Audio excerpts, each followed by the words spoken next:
I think it was about 11:30 at night. I get up very early to go to work, so I get in bed early. I was asleep. And I heard something, like a train or in Niagara Falls, something like that. And it just penetrated my consciousness and started to awaken me. When all of a sudden there was this gigantic explosion. And that was the rear French doors of our house being blown open by the mud flow, the water flow, confluence of both.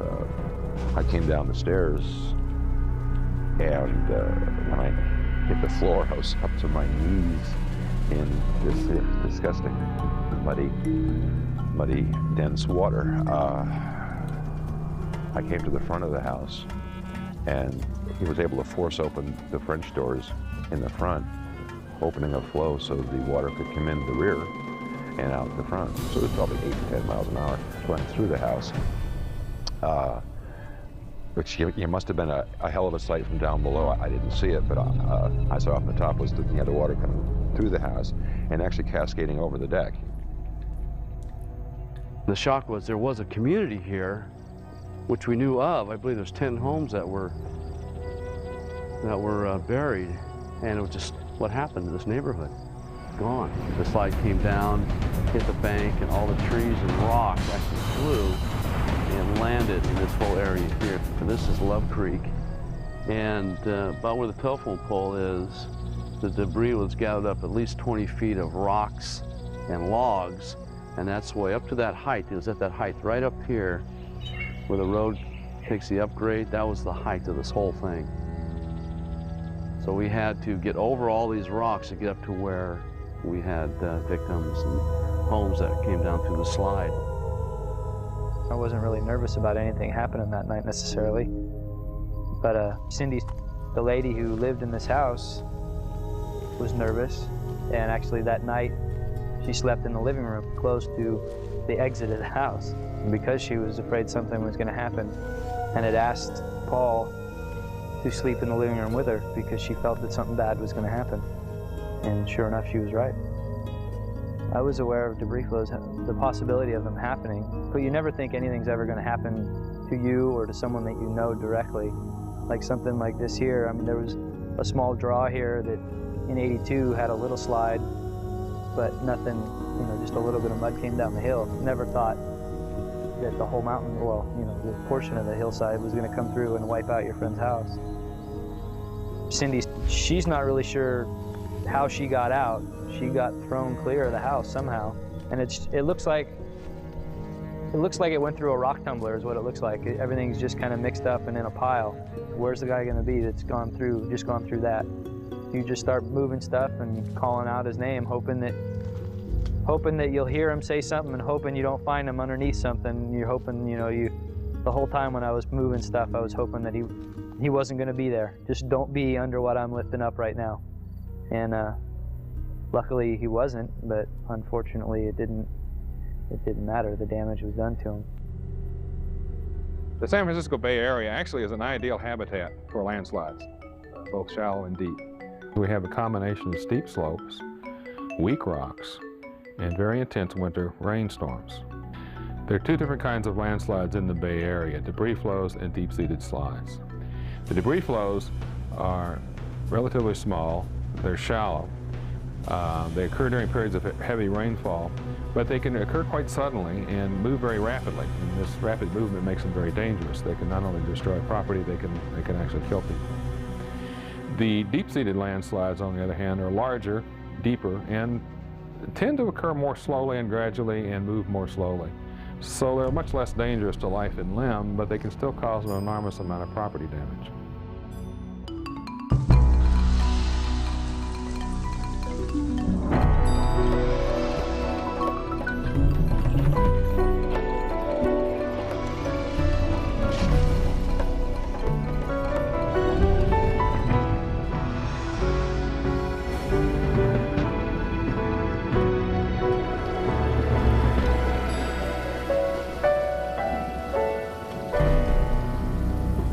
In early January 1982, a single catastrophic rainstorm stalled over the San Francisco Bay Area for 32 hours, dropping as much as half the region's annual precipitation. The record-breaking storm fell on waterlogged ground already saturated from 2 months of unusually heavy rainfall. The combination of soaked soils and torrential rains triggered widespread flooding and devastating landslides in an area extending 200 miles north of San Francisco and 100 miles south.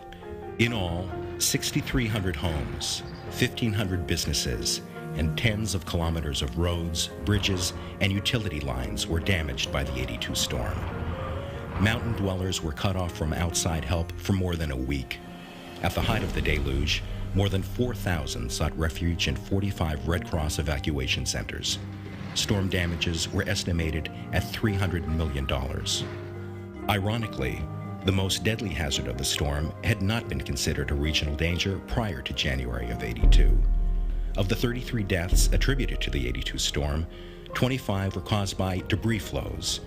Although the shallow, fast-moving slides had been recognized locally and were not uncommon, their potential for widespread and devastating impact had not been fully realized. During the January '82 storm, 18,000 landslides were generated throughout the 10-county Bay region. The most destructive of these slides affected 25 acres in the Love Creek area of the Santa Cruz Mountains. Pounded by 19 inches of rain, a 1,000-foot slab of heavily wooded hill slope carrying over 500,000 cubic meters of earth and rock debris, crashed down without warning on sleeping residents of Love Creek Heights. 4 people in the immediate path of the landslide narrowly survived the disaster, but 10 of their neighbors were killed.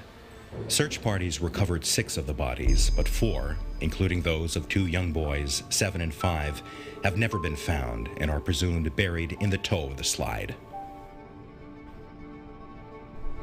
Not only did we have the problem with the slide, which devastated this community, we had a lake up here. The slide came down and dammed up Love Creek. We had 2 homes up here that were actually flooded and underwater. The water got to be about 20, 30 feet deep up here, so we had to dive into the homes and actually swim around the house so we could find any bodies, which we didn't. But there were 2 homes underwater up here, and that was kind of added to the disaster. For the first 3 days we were running, the community really came together, and we had approximately 300 volunteers every day that we brought up here and managed, and we had to do everything by hand, picks and shovels, chainsaws, and it was a concerted effort at first to see if we could, of course, try to find survivors.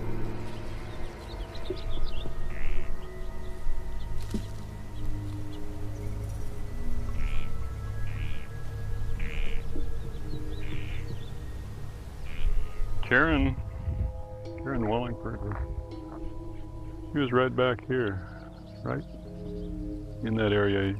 It's grown over, and she was pinned to an old chimney, and she was flat against the chimney. It was right up against her cheek, and her arm was pinned under her, and it shut off the circulation for I don't know how many hours. And the only thing I could see when I walked in through here was her hair.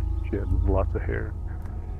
She was asleep, and the part of the landslide, not the main force, that pushed her right through from one end of the bedroom out the back wall. And she just rode the forward part of it. She woke up and she was flying through the bedroom.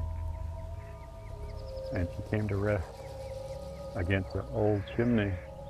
The fireman came up and cut it away and pulled her out of there and took her out down Vineland on a stretcher.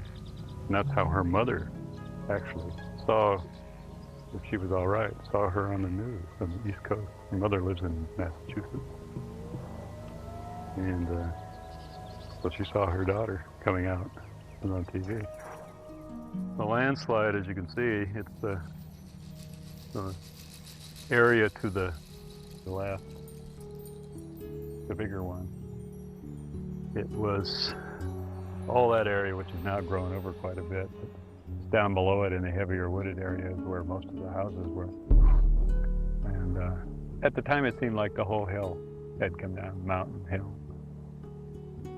And there was just nothing but rubble. They said a mudslide, that it was more trees, chunks of rock, debris, houses, refrigerators. The former heavy forest was just gone. Substantial redwoods, eucalyptus, just gone. And this total silence. No bird, nothing. No one ever considered that something like this would happen. The people that I lived with there just considered it another heavy rainstorm where there was no power, possibly the road washing out, and they went back to bed. And unfortunately, that was the last thing they did. You know, what was really, you read about how animals have got this sense and they can hear earthquakes coming and you know, some kind of mechanism that warns them before humans. But what we found on two of the families, two of the homes where people perished, and two of them, well, one of them, the debris came down and crushed the home, and we found the victims in bed. And in the bed was actually sleeping on the bed was a dog. It looked like in the same position as if it, you know, it hadn't, you know, it came so quick it didn't even warn the dog. And another one we found, the woman was actually sitting on a couch and a tree came through and crushed her, and she had her cat on her lap. And the log came through and crushed the cat and her both. So it came so quickly that the animals had no warning either. And you read about how animals can sense these things before humans can. But it came so fast that it was just amazing. They had no warning either. There are a couple things that make debris flow very dangerous. One is the speed. They can move quite quickly, far faster than I can run or most people can run. Another thing that makes them dangerous is that they happen very suddenly. There's often little or no warning. 1 minute, the hill slope will look completely undisturbed, nice green grass, unbroken. And a few minutes later, it's many tons of this mud-like slurry flowing rapidly down the hill. The final thing that makes them so dangerous is the weight. Mud seems like such a benign material, but it's actually very heavy. A cubic yard of mud weighs over 1.5 tons. And so the masses that you see from the slides that you see behind me are probably averaging a couple thousand cubic yards apiece. So now you're talking about many thousands of tons of earth material moving at speeds of up to 25, 30 miles an hour. It's basically the same momentum as a runaway freight train and about the same destructive capability. After storm events, which generate a lot of debris flows, we often get a question about the areas that are in the debris flow scars. These scars are the debris flows that happen that season. And the question usually is some variation of, well, now that all the dirt's come out of this place, is it safe now? Unfortunately, the answer is no, you can't rest safely, because often the area around the debris flow scar, that is the adjacent area, will be destabilized and could go in a future storm. Also, these scars that are left behind tend to fill in fairly quickly within a few years. They can basically reload. Like lightning, debris flows do strike twice in the same place. Behind me is the abated area, and I believe there's 20 homes back here that after the geologists came into the area, they found another crack on the ridge up here, which they state the next major storm, there'd be another slide area and take out this other half of the community. So the county abated the area, and these poor folks had to move out of their homes. You see one up here. It's a very nice community. In the spring of 1997, 15 years after the Love Creek tragedy, conditions were brewing off the west coast of South America for a repeat of a magnitude 82 storm. Batten down the hatches. El Niño's on the way. There's a good chance it may be a very wet winter. Media warnings forecasting the coming of the strongest El Niño weather disturbance of the 20th century began in the summer of '97. El Niño was predicted to take the Bay Area by unprecedented storm and associated floods, landslides, and coastal erosion during the '97-'98 winter. By early February 1998, rainfall totals had reached 166% of normal. If a record storm did hit the Bay region, hillsides were sure to slide. Despite the warnings, the lessons of Love Creek and the '82 storm had faded. Most residents were more concerned with trees falling and roadways flooding than hillsides giving way. The night of February 2nd, as predicted, El Niño struck with devastating force. Patty Mayall was at a business meeting in San Jose the night of the February 2nd storm, a relatively safe haven from her rural home in an isolated mountain canyon along Old La Honda Road in the Santa Cruz Mountains. But she was desperate to get home, knowing that the storm would hit twice as hard in the mountains where she lived than in the flatlands where she worked. Her partner, Ted, was home alone, several miles from the nearest community along a precipitous route that wound through a dense redwood forest before descending 300 feet down a canyon wall.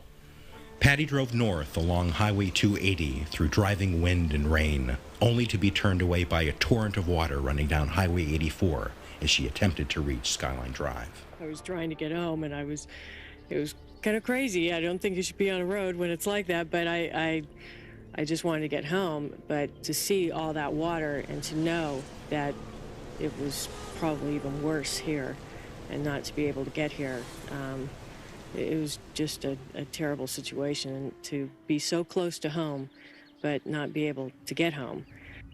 Patty Mayall was forced to drive back into town to spend the night. She was able to make one call to her partner Ted before the phone lines went dead, only to discover that not one, but several, a swarm of mudslides, were on the move and threatening to wipe out their home. In near synchronicity, hillsides throughout the central Santa Cruz Mountains let loose between 11 p.m. the night of the February 2nd storm and 1 a.m. the following morning. He wasn't in a panic, but he was definitely fighting it, and I was really worried about him being alone and being outside and that anything could happen. I mean, you suddenly realize, you know, you're on your own. He's on his own, I'm on my own, and nobody can really help us. It was dark, it was pouring rain. I kept trying to divert the water to go down the road and not come onto the property. All I knew for sure was it was changing constantly around me. There was one debris flow on one side of me and one on the other side with a space of maybe, 60 feet between us. And beyond that 60 feet towards 84, there was another, 50 yards of debris flow that I couldn't see. I did hear one tree come down while I was up there. I don't know where that tree came down. I wasn't able to see it. All I could see was what I was battling directly in front of the house. So I didn't see any of that until, I guess, daylight. And then even then I didn't go into it because it was flowing. It was still coming across the road. It completely covered the road. There was no way in or out of that. When I came out onto Old La Honda, where you can see down into the canyon that we live in, I was just amazed. It was a whole different landscape from when I left Monday. I saw the huge slide that was just maybe 100 feet down from where our house is. I saw that missed the house. I couldn't see the house from the top of the road, but I saw the smoke signal, which was a real smoke signal for me, saying that he was alive and keeping the fire going, so he must be okay. And I just thanked God a million times. And as I drove down, I saw the various slides on the hills around us, but I was amazed that we at least had this access, because I knew we wouldn't have access down to 84. And I was just so grateful that our house was okay. From that night forward, for the next 4 days, was just a total sense of urgency. It kept raining and kept raining, and so I kept walking the property and cutting little drainage ditches wherever I could. And as the days went on, I kind of figured out more where the water was going, where it wanted to go, where I could drain more water and where I couldn't. And so in just a sentence, it was just a total sense of urgency the entire time until the county got to us on Friday. Then we felt a little better, Other mountain residents were waging their own battles with debris flows during the night of the February 2nd storm.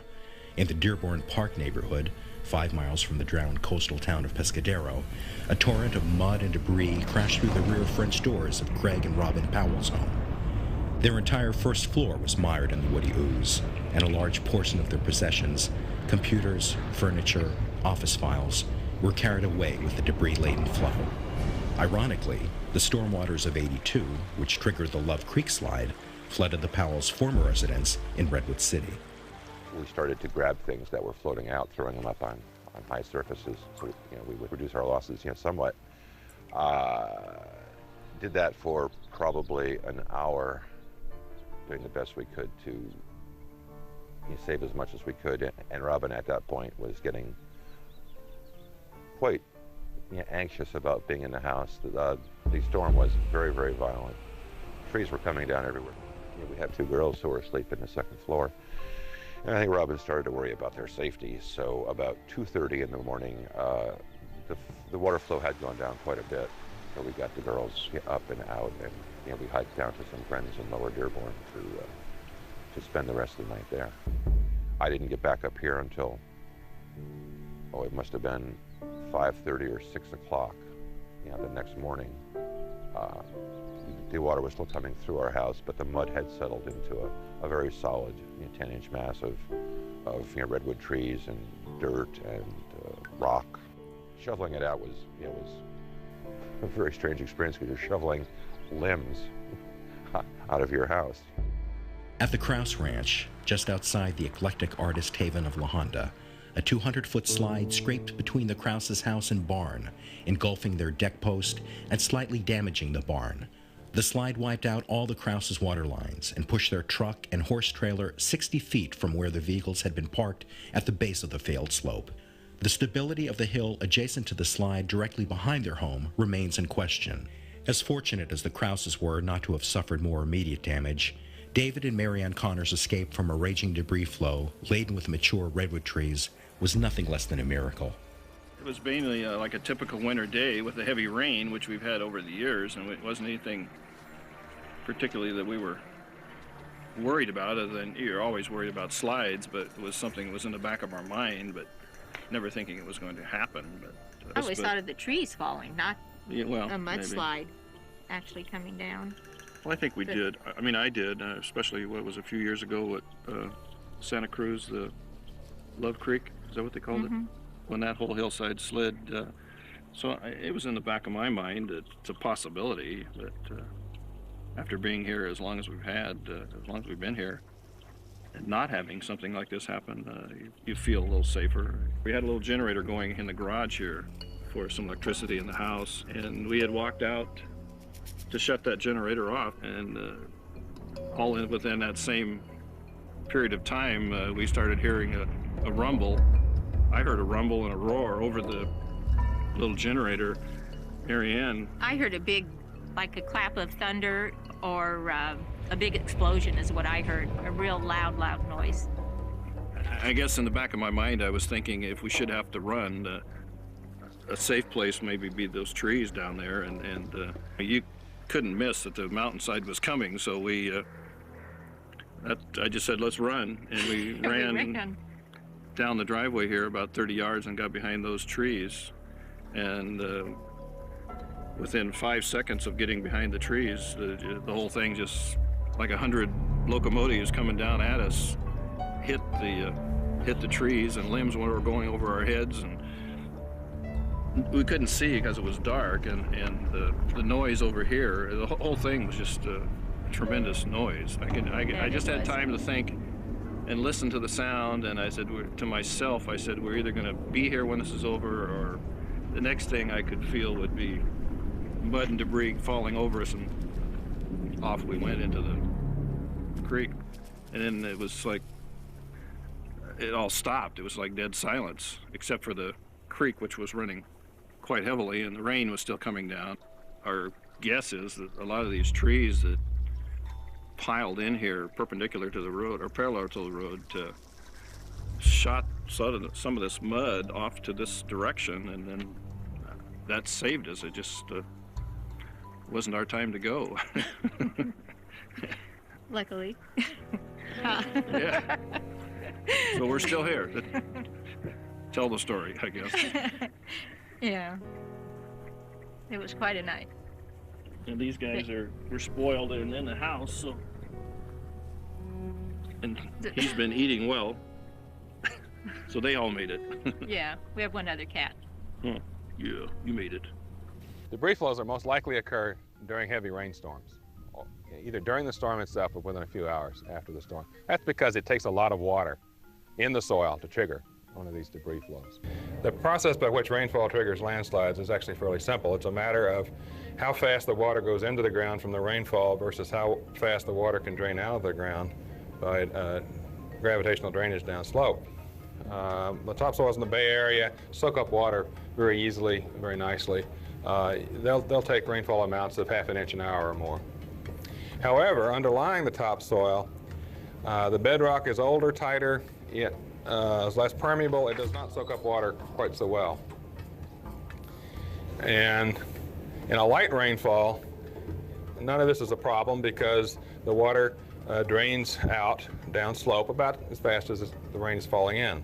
However, if it starts raining very heavily and the water starts going into the soil faster than it can either drain into the bedrock or drain downslope, then what happens is we build up a zone of saturated soil in the topsoil, and as the zone of saturation builds up in the soil, the pressure of the water in the soil also builds up, and this water pressure weakens the soil.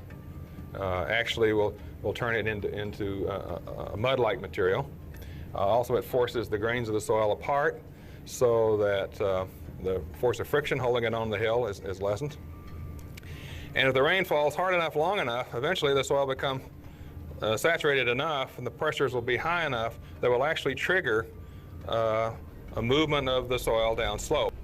The question of why some slopes fail catastrophically and others take several months or even years to come down is one that's still a frontier area of research in landslide geology. We know that it has to do with the materials that are involved, whether they're serpentines or sands or clays. We know it has to do with the slope angle, how steep the slope is. But exactly how these two factors interplay and exactly how it interacts with the water, we don't really know. Along a ridge such as the one you see behind me, you'll see essentially the same slope, essentially the same soil type, and yet out of a half a dozen or more debris flows all in a row, 2 or 3 will have failed catastrophically, as you'll see long plumes of really fluid material coming out of them. And then interspersed one, it may be one where it's only slid a few feet and basically has hung fire. We don't know all of the different variables that are involved. As the Connors ran to safety behind a stand of 5 redwood trees, they were unaware of the deadly conditions that had developed just a mile down the way in the tiny roadside community of Loma Mar. Tragically, the home of Cindy Peters and Paul Hansel was situated at the bottom of a draw, the classic track for a debris flow. Traveling at roughly 35 miles per hour down the gully, the landslide slammed full force into their home, obliterating the structure and all the couple's belongings. Cindy was mercifully thrown clear of danger, but her husband Paul was buried in the rubble. When I was first told that there was a mountain slide that hit the house, or landslide, I didn't know what to think yet. You know, I just threw on my clothes and ran out the door and came over and saw what was left of their house on the road. It was just amazing. I mean, you know, there's 2-3 feet of mud and then debris packed on top of that, 4 or 5 feet tall on the shallower side, and then it just built up onto the hillside. If you were to count the number of yards as the whole house moved, you'd have to start from here and go down to the creek, which is 300 or 400 feet away, because it spread out that far. But the main portion of the house moved maybe 100 feet down the hill. Junior and Ivor, myself, and a couple other people running around trying to find him. And finally found him just below here in some trees. He was buried, partially buried. And got him on a backboard and took him down. That was about 11:20, 11:30. And about 10 after 12, we started CPR on him. So the batteries on my handy-talkie had died that afternoon. So we didn't have any real communication. About a mile down the road towards Pescadero, there was about a 125-foot long slide up Pescadero Road that way. In front of the park, there was a couple of 4 or 5 foot redwoods down. And then there was a log jam that hit the bridge. It has a real interesting left turn in it now. So basically, we couldn't get out. Nobody else could get in. The engine was up Wurr Road, working on another slide up by Connors, and they knew nothing about down here. So it was about an hour and a half before we got any first aid equipment in here. If there was a way to get out, we would have done it. If there was a clear way to get him out of the general area and over the hill to a hospital, then we would have just taken him and gone. But there was, everything was blocked, so there was nowhere to go. Property can be replaced. Alive can't be replaced. And you just kind of lean on your friends and and family to get you through the death of a friend. Paul Hansel died from severe internal trauma about 3 hours after he was found half buried in landslide debris. He had been a resident of Loma Mar for over 15 years and was 46 at the time of his death. Paul's tragic passing overshadowed the extensive property loss of his downhill neighbor Paul McLeod. Seconds after the slide hit Paul and Cindy's home, it swiped the corner of his own home, knocking it off its foundation and wiping out his garage. Everything inside, a car, motorcycles, boats, were carried across the road and down a steep embankment toward Pescadero Creek. I'm planning on staying. I've got the house up on blocks now. We're planning on getting the county out to inspect it and then push it back and put it on another foundation. I think one of the biggest problems is the public coming over and, as soon as there's any type of a disaster, everybody wants to run out and look at it. I think that's one of the things that's been the hardest, trying to convince people just, stay away. We need help, but we don't. The last thing we need right now is sightseers and people going through, the entire contents of my garage are across the road.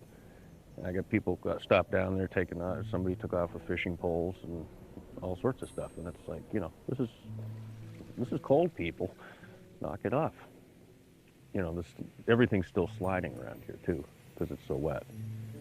And they don't. A lot of these people. I followed somebody down the road Sunday, who stops. There's a boulder about 25, 30 feet up on the side that's the size of a semi, and the guy sits there and looks at it, and it's like, get out of the way. I don't care if you want to get squashed, but don't squash me. And there's just no common sense around.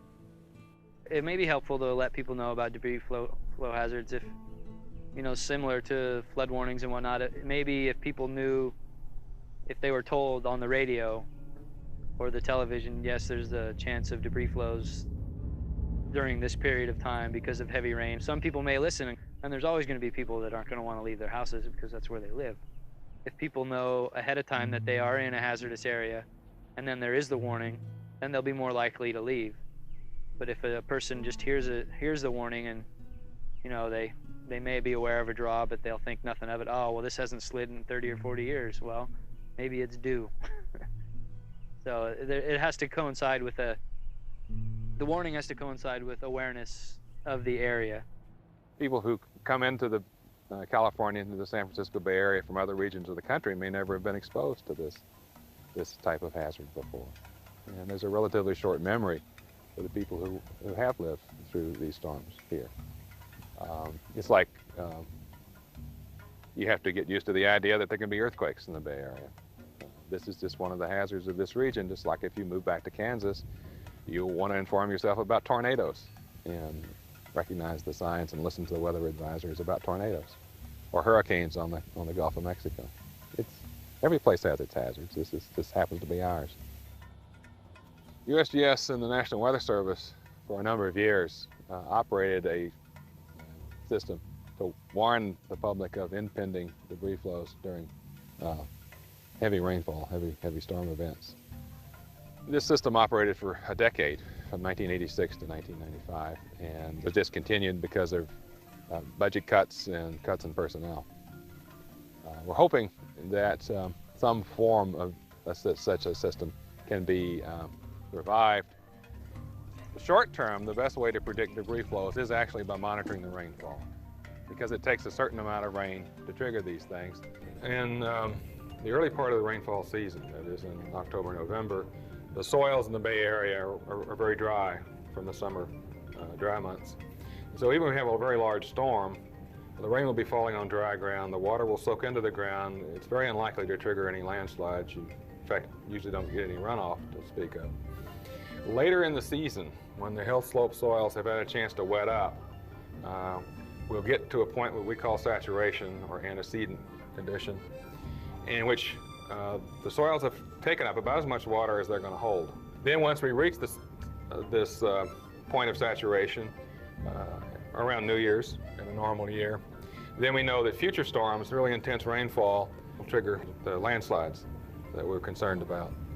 Another thing we're exploring is having local communities such as Lomamar set up their own local systems where rain gauges are relatively inexpensive, they're relatively easy to read, and so local residents can be trained to once they're provided with accurate numbers for the rainfall thresholds, they can operate such a system themselves.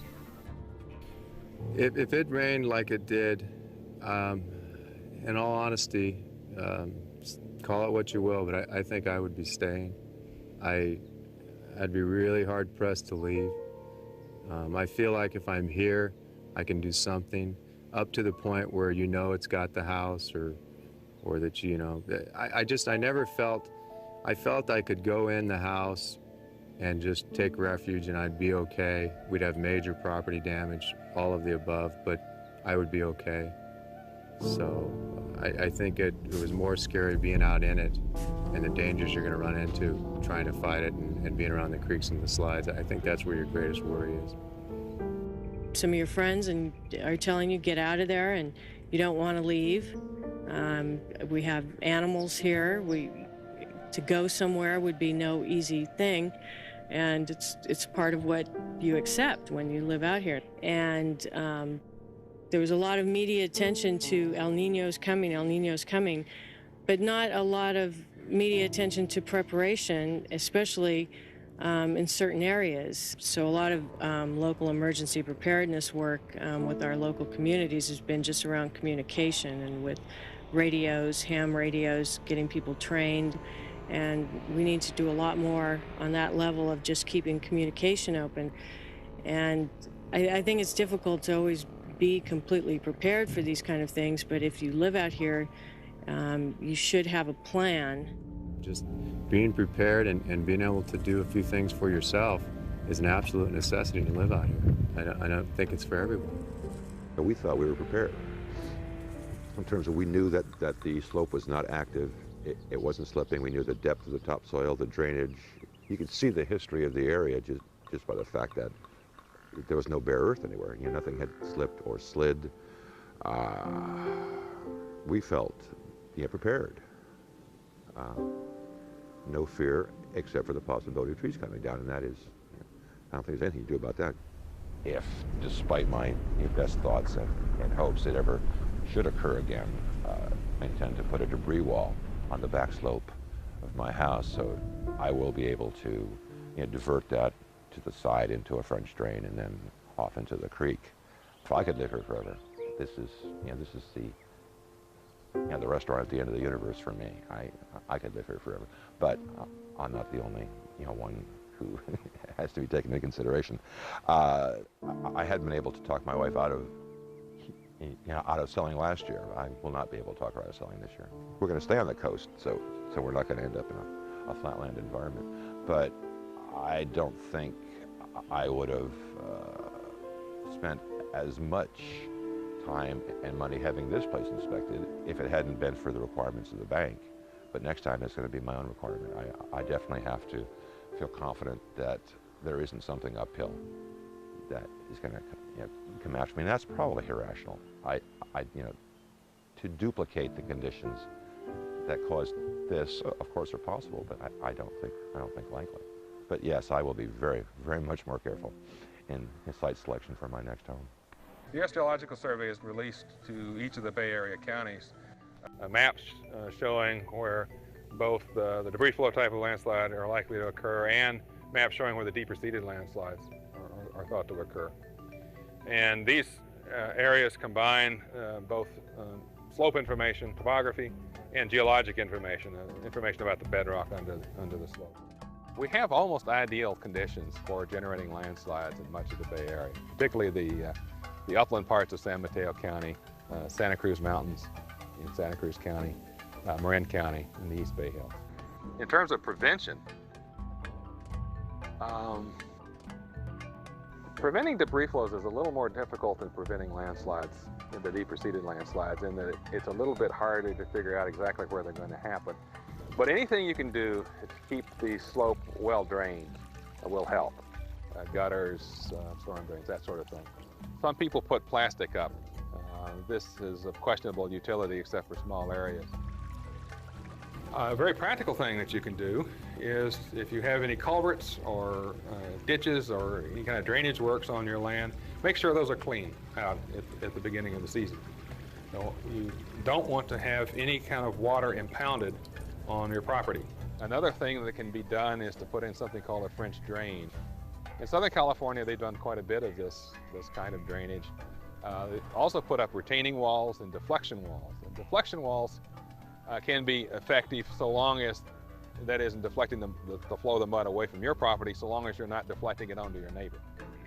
So there's a number of things that can be done, but they're all expensive and they're all risky, and none of them are guaranteed. These are useful measures to protect your property, but to protect your life, we recommend you simply evacuate for the few hours, the overnight, or the few hours that the storm is at its height, and that way, if something happens, and it does destroy your house, at least you haven't lost any of your family members. You can rebuild or replace any property. You cannot rebuild and replace life. We physically could live in the house now, but I think a lot of it's the psychological part. We still have rain to come, and no one has really looked at the hillside other than us, and so we're just not comfortable staying here, knowing that maybe that hill still could, parts of it could slide, and the mental strain, every time you hear a rumble or a roar, you want to get up and run. We're going to wait till it dries up before we move back. The big thing is, where do you take this amount of dirt? So that's a big expense as far as trucking the dirt out of here. So there'll be things to work on. So we started with a shovel, so it seems kind of pointless, but we've had people coming over and help us dig out. And my employment, the guys that I work with have started a fund, and so there is a lot of help being done, and the financial end of it will help. We have a mess here, but we have a lot more than a lot of people that are dealing with losing everything. And people in La Honda and other areas that have lost their homes are sliding, and we can downsize. I just want to get my bicycle back. That's the one thing I want to replace. I miss that. As residents of the Santa Cruz Mountains cleared away the dirt and devastation brought by the shallow, fast-moving debris flows, problems were just developing in the Scenic Drive area of La Honda, where an entire neighborhood was underlain by a slow-moving, deep-seated landslide. Although residents of Scenic Drive had noticed subtle signs of earth movement before the storm of the 2nd, the intense rains of early February had added weight to the slide mass and reduced its strength, accelerating movement of the landslide downslope. I got a phone call from my mother. She had noticed for about 2 days before Monday, when the storm came in on the 2nd of February, the doors were starting to stick, and she just figured it was moisture. Then she started noticing on Wednesday the 4th that there were small cracks in the driveway. I'm not sure if you can see the cracks here, but they were a little bit smaller than this, and it was something new, so I did put little markers in Came back 3 hours later, my markers had fallen through. That's when I decided to go in and look at the sticking doors. And the doors weren't so much sticking as they were pulling apart and distorting. And at that point, we realized we probably had a problem. And we called a geologist. At this point now, the cracks were like 6 inches. He suggested removing the bolts from the mud sill on the one side of the house to prevent the house from torquing. So we did that, and we got a contractor out here to basically start shoring up the house. Over the next 4 days, it was very obvious that this was not going to save the house. The house started moving quite rapidly, anywhere from 4 to 6 inches a day. The last 4 days, this area seems to be rising a little bit slower, or maybe dropping a little bit slower. It's about 1 foot to 1.5 feet a day. The driveway is about 2 feet a day, and it seems like it's still continuing to move. It hasn't slowed its progress at all. And we also noticed neighbors starting to get involved. 2 days after my mother had called me, that Wednesday the 4th, Bill Hill's house up here, he started noticing back doors sticking. He noticed cracks in his driveway and in his garage, and he started moving out as well. When I came here, the house was still under construction. Well, it's a ground-up remodel. And sort of in the back here, it's all rock. You know, it's fractured rock. But I said, well, you know, if it's going to be on anything, this is probably the best place for it to be. And so that gave me some confidence that the house would be okay. And that was sort of a pivotal point, you know, that it was hard and solid. The foundation had been here for about 50 years, so I figured it has to be okay. But geologically, 50 years is not very long. We have been recognizing very subtle changes long before the storm on the 2nd of February. Just tucked it away as a bit of information. Then the storm of the 2nd, a few days later, the cracks appeared in the Moffat's driveway. And it was maybe a day after that, the back door to the garage was just slightly misaligned, didn't latch properly. I fixed that. The next day, it still didn't latch properly. So I concluded that we're really on the move. Maybe it's a ½ inch a day, but we're on the move. And then cracks appeared in the street. So I told my wife, this is it, we got to get out because the street's going to collapse. So we went and hurriedly got trucks and storage and just got all our stuff out. It's so unreal. I still can't believe it. My parents bought this house about 5 years ago. It's going to be a retirement home. At the time that we bought it, we were told that it was a possible or probable slide area. And we signed a disclaimer at that point, but we were also told that it had a 30-pier foundation, 20 feet deep, and probably would never slide. And so we did buy the house. We repainted last year, put the green shutters on. The interior's been all fixed up, new floors. My mother's quite a garden. The whole area is garden. You can see what's left of the garden. It's just, she loves gardening. We put everything they have in this house. It's a $400,000 home. The insurance will pay $2,000 for moving expenses, but basically that's it. The house will probably never be retrievable from this state, and they'll never be able to build on this lot again because this is no longer a probable slide area. This is a definite slide area. One geologist said it's a very slow-moving slide, that the house probably will not go down the hill or slide down the hill, but basically will continue to do this drop, lift, and slowly tear itself apart where it'll actually collapse in on itself. And that seems to be paying out. If you notice Bill's house, that's exactly what it's doing. There is a slow movement down the hill with Bill's, and there's a slow movement with my parents down the hill, but it's like maybe 1 inch, 2 inches a day. It's mainly this drop and lift, which is the biggest motion that we've noticed. Deep-seated landslides can be very large. Deep-seated landslides can cover tens of square miles in some places. The landslide here on Scenic Drive in La Honda is a relatively small landslide by geologic standards, but of course it has tremendous impact on the people that live here. There are about 10 houses involved in one way or another, and a number of other houses around the edges of the slide. But the slide is relatively small, maybe 7 to 10 acres. The landslide is slowly moving downhill under the influence of gravity, like a thin slab sliding downhill. It's slipping on a weak plane at its base, which we've recognized about 25 to 30 feet below the surface of the slide. And it can move up to feet per day, potentially for months, depending on the amount of water in the slide and the steepness of the slope. The body of the landslide is deforming internally as material slides down the hill. It rumples up like a rug. It breaks apart like the bread crust on top of a rising loaf of bread. And as it advances down slope, it starts to rise up and over the pre-existing landscape. There are a number of things that can be done to try and control and limit the damage from the landslides. One obvious thing is to control the drainage, control the amount of water that's getting into the slide. We've had crews out here for the past couple of days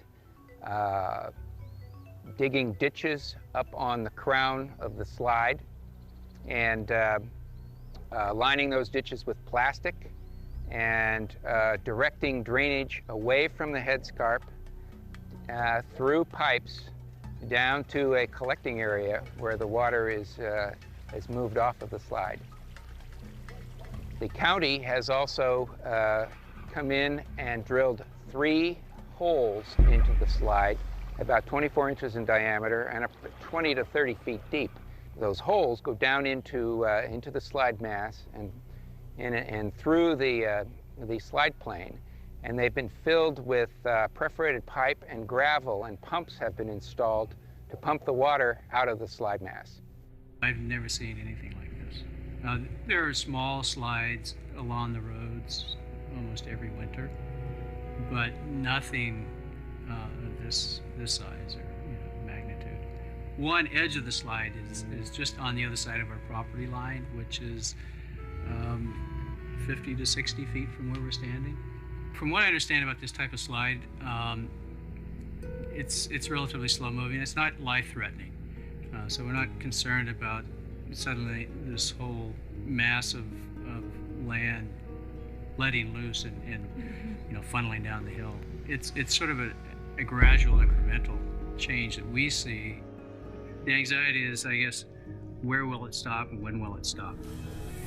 When the slide began to happen, the fissure had not crossed over this empty lot yet, and people's houses were beginning to slide, and then day by day we would watch that fissure coming across the lot, probably a few inches at a time, and we didn't know where it was going to stop, or if it was going to come and hit the garage, or we just had no idea. And then it disappeared behind this big debris of wood pile over there, and never came out on the other side. There's still wet weather ahead of us, and we've been told that sometimes these things grow, and we just have to wait to see what it does. I try not to think about it and just go about my day-to-day life, and but you look up and you just see the houses boarded up and the people working out there, and you feel the lifelessness of that area now where all the people are gone. We want our neighbors back. Yeah. It's sad to see what our friends and neighbors have gone through with this.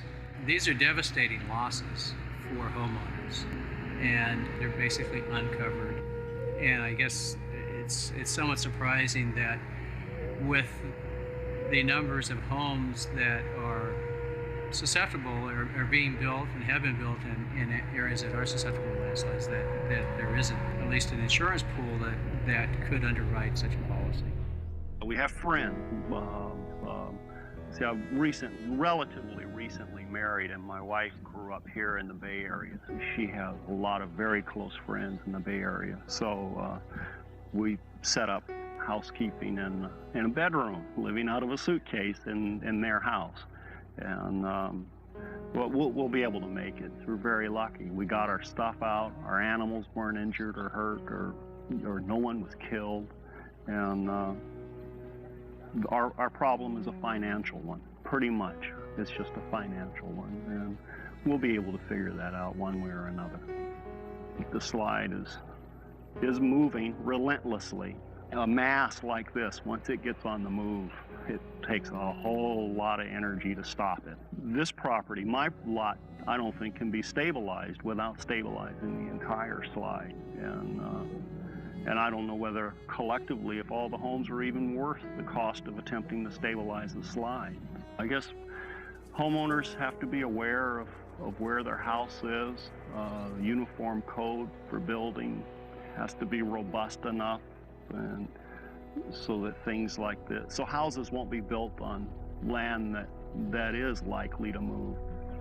People who buy in a slide area, they need to understand more than just the probability that they may be in a slide area. They need to be told that in unusual rain situations, that a house, no matter how well constructed, no matter how modern, no matter what kind of techniques they did to build a foundation, still has a real potential for this kind of development.